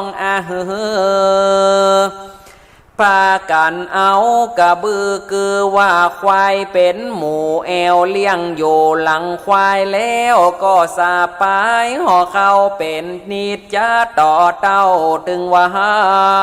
น เถิงการานั้นยามไกลเตียงกันว่า6 นาฬิกามาหอดปล่อยควายสอดลาหากินตามหิมสันปะกว้างเขาก็มาหยอบยั่งในศาลาแล้วก็ปากันเตกุญจาคือว่าเขาหอเบ็นหน้าล่อซุ่มกันเป็นนิรันดร์และนะฮะอาทากาเลยังมีกาลาหนึ่งเล่าเจ้าพิคุโตหนเตียวตานหนโดยป่าตาตินไตมาหอดตีตั้งไข่สลาบ่ได้ห้าพัดตาเข้าบาดข้าวนั่นไก่ญาติหิมตาหังกายมาแล้วยามนานเด็กน้อยโมตารกรรมก็หันยังเจ้าพี่คูยังโยสลาเป็นหมู่ป้อยบ่อูโฟปาใสเขาก็เกิดใจบ่ออกว่าเจ้าพี่คู่โตนี่หอยบ่ได้เข้าบินที่บาทและพัตตาหารต่างก็ได้ถวายยังข้าวน้ำโภชนาอาหารแล้วเขียนเจอใส่ตะลาเป็นสลากแล้วก็เอากองสุนกันก็ยกหัตถานอมไว้ว่าสุตินนางสลากกาพัตตานังมหาพลังโหตุการว่าเจอแห่งตนตกยังตานเจ้าตนได้เขาก็ยกปัดใจเข้าห่อยกเยินล่ออวยตานมากเมียงตามมากน้อยติดตามเจตแห่งโตหนอันตีตั้งแต่บ้านปกป้ามาตีนั่นเจ้าพิคูตั้งหลายกระตำพัตตานุโมตนาเมียนแล้วก็ปากันขี่ควายขาดแค้วคืนมาโสรัฐาบ้านเก่าเขาก็อายุเล่าเลวไว้กินตานไปบ่ขาดเตจะอาจหรือจะหาดูปัญญาไว้ว่องเป็นโพจบป่องโดย10 ป่าอาจแก้ยังอาคาลาปัญหานาต่างมีหูตาสว่างบันงามโดยเตจะอันใดหือตานยังสลากกาพัดเป็นตานอานิสงส์อันนั้นภาโกตันตากันมางปัญจขันธาก็บ่หอนจากใดปีกปกง่ายสู่เมียงคนแต่เอาตนไปเกิดในจันฟ้าเลิศเทวติงสาในเวในญาจื่นจ้อยมีนางฟ้าบ่น้อย16,000ปันหางหากเป็นบริวารวิเศษกันว่าอานิสงส์เปตที่ได้หือตาหารบาดนี้เจ้าศรัทธาตั้งหลายก็มาเล็งหันยังอานิสงส์อันนี้จริงบังเกิดกามวาจาลากุศลเจิญจมบานก็หูว่าพระนิพพานอันเป็นมันแก่นเป็นที่ดาบทุกข์แห่งสงสารจริงปากันคงขวายสละตาหารพร้อมโดยสุปาพยัญชนะมากนานาอาหาลิตตัวก็นำมาตั้งไว้ตาตีกองสองหน้าแห่งพระแก้วเจ้าตั้ง3 ภาการแล้วสมาทานยกเยินเป็นโอตามาเตเจียงคานในอาณาคตาการเมืองนาขอหือมีภาลาอานิสงส์แก่กายสังกาข ขอฮือเสมอดังนางจันตาปทุมมาวดีและตาลากาละอ่อนน้อยที่ได้ฮือตาหานปางก่อนฮือพลบ่พรตันตาดังพระสัทธาเทศนาหลวงแล้วในกลางควงแก้วเจตวานขอเจ้าสาธาตั้งหลายได้พลันเข้าหอดเวียงแก้วยอดนี้ละปานในอนาคตการอันจากมาไปหน้าแด่เตอนิธิตังขีญาสังวันนาวิเศษจาห้องเหตุธรรมเทศนาอานิสงส์แห่งการตานเข้าสลากาพัดก็บังคมสมเด็จเสร็จแล้วเต่านี้ก่อนแลงก็จบลงไปพี่น้องศรัทธาทั้งหลายวันนี้ก็ได้เอาธรรมเรื่องอานิสงส์แห่งการตานก๋วยสลากมาเทศน์ให้กับพี่น้องศรัทธาได้ฟังสำหรับการกินการตานงานประเวณีตานก๋วยสลากนั้นบ้านเฮาก็จะเริ่มตั้งแต่หลังเดือน12เป็งเป็นต้นไปบางตีบางวัดบางวาเปิ้นก็กำหนดตามประเวณีเช่นเดือนเกียงออก5ค่ำก็ดีเดือนเกียงแฮม10ค่ำก็ดีอันนี้ก็แล้วแต่ประเวณีของเปิ้นจะไปตัดวันไหนก็ได้แต่ว่ามาเดียวนี้ก็อาศัยสถานการณ์ปัจจุบันส่วนใหญ่ก็จะเน้นวันเสาร์วันอาทิตย์เนาะวันเสาร์วันอาทิตย์นี่เพราะว่าหมู่ข้าราชการหมู่ที่ทำงานกินเงินจีเงินเดือนอย่างนั้นก็จะได้ยุดมากินมาตานกินข้าวสลากลูกหลานตานเต้าอยู่ต่างบ้านต่างจองก็ได้ปิกง่อยมาแอวบ้านแอวจองการกินสลากไม่เดียวนี่มันก็บ่เหมือนสมัยตะก่อนพี่น้องศรัทธาไม่เดียวมันก็เข้าอยากมากแป้งผ่องบางคนก็มัวแต่ทำมาหากินบ่มีเวลาที่จะมาตกแต่งดาสลากยกกันไปตานให้ดูเจ้าเห็นกันแล้วเนี่ยบางคนก็เป็นเจ้าอีนะเพราะว่าไม่เดียวนี่ตะก่อนนี่มันมีเวลาญาโดศรัทธาปั่นบ้านได้จะกินสลากนี่เหลาไม่สารก๋วยห่อก๋วยขี้ปุ๋มนะก๋วยขี้ปุ๋มผ่องก๋วยโจกผ่องแปงภาษาแปงภาษาไหวแปงบางจ่อฝ้าบางวันแปงตลาบจนถึงยังแปงชาติแปงหอยเสียหอยผ้าอันตีว่าเป็นต้นบางวันหรือก็ดีที่เป็นห้อยเสียห้อยผ้านั่นเปิ่นสมมุติเอาว่า เฮาได้ตานก๋วยสลากแล้วเปรียบเสมือนต้นกัลปะพฤกษ์เพราะว่าต้นกัลปะพฤกษ์นี่มันมีในสมัยของพระเจ้าศรีอริยะเมตไตรจะได้บังเกิดในอนาคตเบียงหน้าคนได้เกิดในสมัยนั่นนี่ก็มีต้นกัลปะพฤกษ์อยู่4มุมเมืองไผใครได้อย่างกับไปซิไปแม่นเอาอย่างไปให้แม่นมะม่วงแม่นบะขามนี่นะก็ใครได้แก้วแหวนเงินทองทรัพย์สินสลิงคันอย่างกับไปแม่นนำมาใส่มาใจเปิ้นบ่มีบุบมีค่ากันเฮาก็เจียกันว่าต้นกัลปะพฤกษ์ในโลกมนุษย์เมียงคนนั่นน่ะเฮาอยากจะตานต้นกัลปะพฤกษ์เนี่ยฮือป่อฮือแม่เฮาก็มาแปลงภาษาซ่อมภาษาย่อมพ่องหรือห้องภาษาไหวเวลาเปิ่นแห่ภาษาเข้ามาน่ะเปิ่นแห่เพลงภาษาไหวตึงตะตึงเข้ามาน่ะสถาจ่อภาษาตั้งปลายน่ะเปิ่นเอาเน็บใส่ปักแล้วเหี้ยน่ะมันไหวหยึงหยั่งเข้ามาเนี่ยโอ้ยพอแล้วมันงามเปิ่นห้องเพลงก็เลยมีเพลงน่ะขึ้นมาห้องเพลงภาษาไหวสถา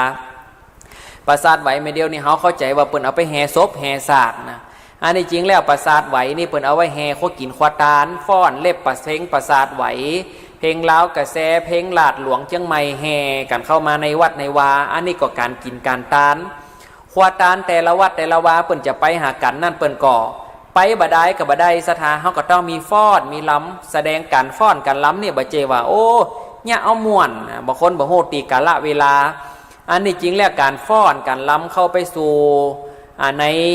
วัดในวาเปิ่นการฟ้อนเนี่ยเป็นการแสดงความดีอกดีใจถ้าเฮาดีอกดีใจถูกหวยลอยแสนเฮาถึงลุกเต้นลุกฟ้อนแล้วเนี่ยพวกเฮาว่าดีใจบ่ฮู้จะได้ก็เลยฟ้อน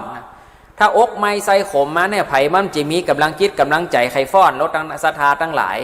แต่ แต่ว่าอันนี้การไปกินไปทานเนี่ยอิ่มอกอิ่มใจอุ้ยมันอย่ามาหม่อนมางานเขาก็ฟ้อนกันเข้าไปฟ้อนเล็บฟ้อนลายฟ้อนเจิงตีบะภาพตบเป่าปีเป่าแหนเพ่งเป่าไกวใบผ่องเพ่งเป่าปันล้ำผ่องแฮตีกองอึดซึ่งเข้าไป ก็แล้วแต่วัดแต่ว่าปืนขันขึ้นไปอันเนี้ยคือการกินการตานงานประเพณีตั้งเหนือเขาเนี่ยหันแล้วมันม่วนศรัทธาแต่ว่าไม่เดียวเนี่ยมันก็เปลี่ยนแปลงไปตามยุคตามสมัยโลกาภิวัตน์มันเปลี่ยนแปลงไปก็วัดใดที่เศรษฐกิจบ่ดีปีนอกศรัทธาเข้ากาปิจจสาลีไม่เดียวนี่เข้าจะได้กินหัวน้ำก็แห้งไปติ๊กๆนั่นฝนตกฝนซึ้งมาบางครั้งบางทีมันก็พืชพันธุ์ได้อาหารบะพูกบะนอยอย่างเจ้าบ้านเจ้าเมืองก็ปีนี้ทุกเจ้าเขาย่างกินข้าวสลากกันนอเนี่ยถ้าบ้านใดเมืองใดเปิ่นกินข้าวสลากกันแสดงว่าสมัยนั่นกะละเวลานั่นก็เข้ากาปิจจสาลีผืชพันธุ์ธัญญาหารอย่างอุดมสมบูรณ์นะและก็ความพร้อมความเพรียงของความสมัครสมานสามัคคีตัว อันนี้ก็อู้ถึงเรื่องข้าวสลากปีน้องศรัทธาอันนี้เปิ่นก็อู้ถึงนิยายเอาไว้ปางเมื่อนางจันตะปทุมมาวดีนางจันตะปทุมมาวดีนี่อยู่ในเมืองสาวัตถีมีวันหนึ่งมีใจยาไข่ตาลกระโตกแต่งแปลงดาโภชนะอาหารลูกส้มของหวานเป้าตาลกล้วยอ้อยเอาใส่ในก๋วยในฉลอมหั่นยัดอยู่ใส่หั่นแล้วก็นิมนต์พระพุทธเจ้ามาเป็นประธานในตนฮับนะตุเจ้าพระพุทธแล้วก็พร้อมพระสงฆ์ทั้งหลาย500 ตนมาเถาฮับตาลสลากกระพัดแล้วก็พระสงฆ์มันก็ได้อนุโมทนาแล้วก็เอามาประกอบสังฆกรรมเป็นห้องว่าอุปโรปนกรรมนะอปโรปนกรรมนี่ก็เป็นสังฆกรรมประเภทหนึ่งคืออนุโมทนาสลากพัดแล้วก็มาอู้ถึงเรื่องละออนเรื่องควายเนาะละออนเรื่องควายนี่กำลังหาจะกินข้าวกำลังจะเตะห่อข้าวที่นี่หันตุเจ้าเปิ่นเดินถูดงมาโอ้ยตุเจ้านี่มาไก่แต่ไก่หวานหัวล้านเลี้ยมึงไว้นะเข้ากับได้กินก็เลยป้ากันจะยกเอาข้อกินข้อตานของตัวเก่าเนี่ยห่อเข้าอย่าไปเลี้ยงควายเนี่ยเอาไปใส่บาตรให้ตุเจ้าแต่ว่าจะเอาไปใส่บาตรให้ตุเจ้าตนได้เนกะบ่ฮู้จะฮื้อตนได้นะหลายตนละออนกับหลายคนต่างคนกับต่างบ่ฮู้ว่าจะตานึกไผก็เลยเขียนปีเขาใส่ในกล่องกระดาษหั่นใส่ในบอกไม้แล้วเขย่าแล้วเอาฮื้อตุเจ้าจกนะเอาปีที่เขาใส่ไปเนี่ยบนห้องวัดสลากเขาไปจกสลากก่อนสลากกินแบ่งอย่างสลากกินแบ่งเนี่ยเปิดกระจกปีเอาห้อมหัวมันจะได้ตนใดตุเจ้าตนใดได้ตกของไอ้น้อยๆตัวนี้ไอ้เลี้ยงควายไม่เบอะเนอเนี่ยไอ้น้อยๆนะก็เอายกการให้ตุเจ้าตัวนั้นบัดได้กะได้เกณฑ์บัดได้บัดได้แบ่งบัดได้อันกดได้หมายว่าจะตานให้ตุเจ้าตนใดอันนี้ถึงเป็นสลากนะสลากก็คือการจกปีทางบ้านเขาไม่เดียวเนี่ยเปิดกับเนี่ยเส้นสลากอันนี้สงนี่ก็ทำให้นางจันตะปทุมมาวดีกับหลองออนเลี้ยงควายเนี่ยได้ไปเกิดบนสวรรค์จันฟ้าดาวดึงปิกง่ายขึ้นมาแหมจัดหนึ่งก็ได้มียศถาบรรดาศักดิ์มีลาภาสการมั่งมูลตุนเต้าอันนี้ก็เป็นคติชนวิทยาที่คือเราได้ เรียนรู้เป็นภูมิปัญญาของเรานั่นคือว่าการกินการทานพระสงฆ์องค์ข้าเจ้าที่เปิ่นได้อยู่วัดอยู่วาในช่วงกลางพรรษาเนี่ยใกล้จะออกพรรษาละพี่น้องศรัทธาเจ้าบ้านเขาก็คิดว่าเขาจะได้เนาะ ดูเจ้าก็จะออกภาษาละกูไปมึงไปแล้วออกภาษาละพระเจ้าละเขาจะได้ดีก็เลยมาตกลงปลงใจกันว่าเขากับเนี่ยอันอย่างก็ได้ตานดูเจ้าเปิ่นจะได้กินได้ตานมีกำลังอกกำลังใจเปิ่นจะออกวัดออกวานี่อู้ถึงสมัยแต่ก่อนเนาะไม่เดียวในแต้มหนีไปไหนเขาวะตุเจ้าเพื่อจะออกภาษาละเพื่อจะได้จาริกไปอยู่ที่อื่นละ เพื่อเป็นการขอบคุณตุเจ้าที่เปิ่นได้ป้าปีน้องศรัทธาได้กินได้ทานในช่วงพรรษาเจ้าบ้านกับป้ากันตกแต่งแปลงดาแปลงกวยน้อยกวยใหญ่แล้วเอาไปกะไปรวมกันที่ในวิหารหันเตจะทานให้ตุเจ้าตนใดนั่นก็บ่ฮู้ว่าจะทานให้ไผดีเรียกตีมักฮักตีจังแหมก็เลยมาแปลงสลากเขียนปีใส่บอกไม้เขย่าแล้วคือตุเจ้าจกตุเจ้าจกได้โอ้นี่ได้กวยหลวงเนอเนี่ยพี่น้องศรัทธาคนใดตานไปหาป่อหาแม่ตานผาศาสตร์ผาซอยตานกวยหลวงกวยโจกนะแต่ก่อนตุเจ้าเป็นพระน้อยเนี่ยโอ้ไปกินข้าวกวยสลากเนี่ยได้กวยโจกกวยใหญ่ๆนั่นน่ะศรัทธาแบกเข้าบ้านป้อมแบกเข้าวัดป้อมแป้ดีอกดีใจก่อนเป็นละอ่อนน้อยเนาะใส่เปิ่นใส่หยอดลอยก่อนมันหนักเลยก่อนนะ อันนี้ก็ตุเจ้าก็ได้กวยโจกไปแล้วแต่พี่น้องศรัทธาตานคือป่อคือแม่กวยใหญ่กวยหลวงดังในก็มีผืชพันธุ์ธัญญาหารผลไม้หลักไม้เพราะช่วงนี้ผลตกผลซึ้งข้าวกาหรือว่าของกินของใจทั้งหลายทั้งมวลอุดมสมบูรณ์เท่ากับมาเข้าใส่ในช่วงนี้มันก็ช่วงที่ข้าวกามันกำลังออก หน่วยออกรวงเดี๋ยวปนเกี่ยวเข้าไปแล้วก็บ่ได้มีเวลาจะมากินมาตานตกนาช่วงนี้มันว่างก็เลยเฮากันมาตานก๋วยสลากนี่อันนี้คือเป็นสิ่งที่โบราณที่เพิ่นได้มีภูมิปัญญาคือเฮาได้พิจารณาไว้แต่ลักหัวใจสำคัญแท้ๆพี่น้องศรัทธาเฮาการกินการตานที่เปิ้นเน้นให้ศรัทธาเฮาได้ทำบุญถวายทานโดยบ่จำเพาะเจาะจงถวายให้ตุเจ้าตนใดตนหนึ่งไปบางตีบางบ้านแปลงกวยจัดใหญ่แต่เอาไปจูดผ้าลูกผ้าหลานให้หมดอันนี้บ่ใจสลากบ่ใจอานิสงส์และศรัทธาปล่อยไปเลยตกตีไหนบ้านไผ่เมืองใดจ้างมันผ้าน้อยตู้ลุงตู้ปูที่ไหนมานะเฮาตานจะอีเนี่ยปล่อยแล้วแต่โจกไผ่มานมันการตานจะอีได้อานิสงส์นักพระพุทธเจ้าว่าเป็นการตานซึ่งสังฆทานเพราะว่าการตานสังฆทานเนี่ยเป็นการตานโดยบ่จำเพาะเจาะจงให้ตุเจ้าตนใดตนหนึ่งได้รับปกติเฮาทำบุญกันถึงวันนี้พี่น้องศรัทธาทำบุญวันเกิดก็ดีตานให้ป่อให้แม่ก็ดีตานขันเข้าขันปลาติ้วโปเหลียงสังฆทานไปเข้าไปในวัดไปเข้าไปถึงวัดปุ๊บโอ้ตุลุงบรรยูกอเนี่ยถามพระน้อยถามตุเจ้าแวดนั่นเจ้าวาดยูกอเนี่ยถ้าตุลุงเจ้าวาดบอยู่ม่วยปีกไปบ้านเหี่ยวะโอ้ถามว่าย้ายไหมอย่างนี้มาตานสังฆทานมาทำบุญสังฆทานแล้วปีกง่วยไปอย่างเงาะกับตุลุงตุปูบรรยูนี่เนี่ยอันนี้แสดงว่าเฮาเจาะจงจะถวายตนได้ตนหนึ่งอันนี้เปิดห้องว่าปาติปุคลิกทานอันนี้สงได้เกิงเดียวศรัทธาเพราะนั่นเฮาติวสังฆทานไปเข้าไปวัดป้าตุเจ้าได้ยกเกณฑ์หมดอย่างบางคนกับบัดเต็มอกเต็มใจมาโอ้ตุเจ้าบวชไม่ปั่นป้อนกับบัดจ้างเนี่ยอันนี้เฮาก็มาติดตีป้อนแหมบัดเต็มอกเต็มใจแหมเอาจะอีโบราณเปิดก็เลยว่าเอาจะอีดีกว่าเพื่อเป็นการว่าตกตุเจ้าได้ปั่นป้อนกับจังบ่ปั่นป้อนกับจังจ้างกระจังบ่จ้างกระจังเติ้นตกไปสู่ไผนะเขาก็สบายอกสบายใจละเปิ้นเลยมีพิธีการทำบุญถวายสังฆทานแต่การเจ้าฮื้อเจ้าบ้านเขาทำบุญสังฆทานเนี่ยเขาจะยากจะได้ดีเขาก็เลยมีพิธีการกินตานก๋วยสลากจกปีกันขึ้นมาใส่เขียนเส้นน้อยเส้นใหญ่เส้นน้อยตานหาเทวบุตรเทวดาเจ้ากรรมนายเวรผ่องปอเกิดแม่เกิดนะหาตานเส้นใหญ่ในตานไปหาป่อหาแม่หาปีหาน้องอันนี้ก่อไปเดียวเนี่ยมันก็มาแบ่งกันละสถาไปเดียวเส้นใหญ่เส้นน้อยกับเต่ากันหมดอะแต่ก่อนนี่มันมีก๋วยโจกก๋วยน้อยก๋วยหลวงนะก๋วยบางก๋วยในตานหื้อควายนะแต่ก่อนตุเจ้าไปกินสลากวัดปาลานคำสมัยเป็นพระน้อยนั่นนะกำเส้นสลากเห็นเราไปอ่านเขาเปิดอันนี้ปอแก้วตานไปหาควายแม่เบ้อเนี่ยควายแม่เบ้ออาตมากับบ่หัวมันเป็นควายเนาะการว่าเปิดเขียนพิษก็เลยห้องว่าแม่เบ้ออยู่ไหนแม่เบ้ออยู่ไหนเป็นสถานนะเป็นว่าโหอันนี้บ่ใจแม่เบ้อเด้ออันนี้เป็นควายแม่เบ้อแต่ก่อนในเปิดตานคือควายโดยเนาะ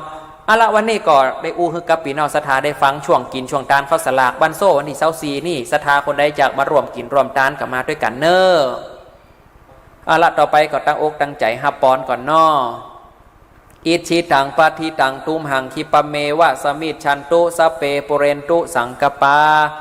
จันโทปนรโสยถามณิโชติรโสยถาสปีติโยวิวัชชันตุสปะโรโควินาศชันตุมาเตภวัตวันตรายโยสุขีติคายุโกภวะอภิวาทนาสีลิสานิจังวุธาปัจจายโนจัตตารโอธรรมาวตันติอายุวันโนสุขังภะลัง